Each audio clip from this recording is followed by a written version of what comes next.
Oromia, Oromia, Oromia, face Oromia, Oromia.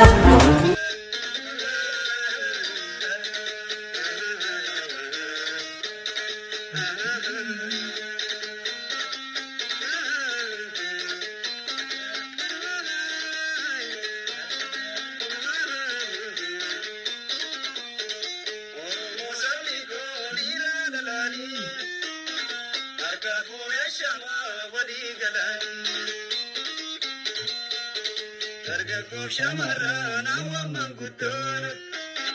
bakka nuuf jiraatan jiruun waan guddoon bakka nuuf jiraatan jiruun waan guddoon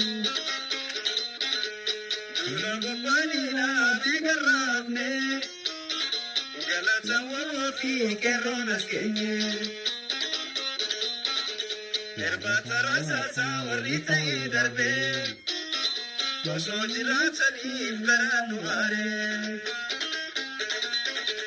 erbaata rasaasaa warri ta'ee darbee osoo jiraataniif garaan nu aaree. Xalayaa boolla keessa haaduyuu nageenyi keenya dhaloota qubee kanaaf dhaloota sammuu qaraa isa nuti duuneef sanaaf har'a jiraachuu baannus isin biraa dhabamnee kalee dhaloota kanaaf wanta hedduu dhamaane nuti kaleessa seenaa walitti kenninee lidhe osoo seenaa wajjannu ormii kan keenya fidhe dhaloota qubee kanaaf wanta hedduu barsiifne daandii cufaa banneetoo karaa isinitti garsiifne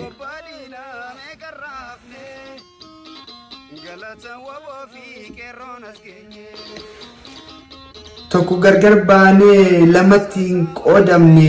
guyyaa tokko wal morminee wallollee waliin oonne tokkoon gargar baanee lamatti waliin qoonne guyyaa tokko wal morminee wallollee waliin hin oonne walii galtee qabnaa turre jaalala onnee keessaa yaani hayyuu tokkorra baay'essa wal jalaa fudhanneetoo qalbiidhaan wal dhageenya dhaloota hadhaa kanaaf galaan cimaan kan keenya aarsaan taane dabarree lubbuu kan keenya kenne dhugaamaaf ukaamsaadhaaf yoom duba deebine yaadaa bonuuneetoo nuti yoom gargar baane osoo saba kanaaf hojjannu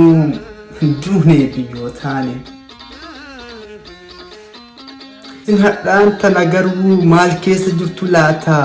maqaa keenyaa wal nyaattanii ciisa nu dhoowwituu laata isin hadhaan tana maal keessa jirtu laata maqaa keenyaa wal nyaachaatiin ciisa nu dhoowwituu laata Baganuuf jiraatan jiruun waan guddoo Baganuuf jiraatan jiruun waan guddoo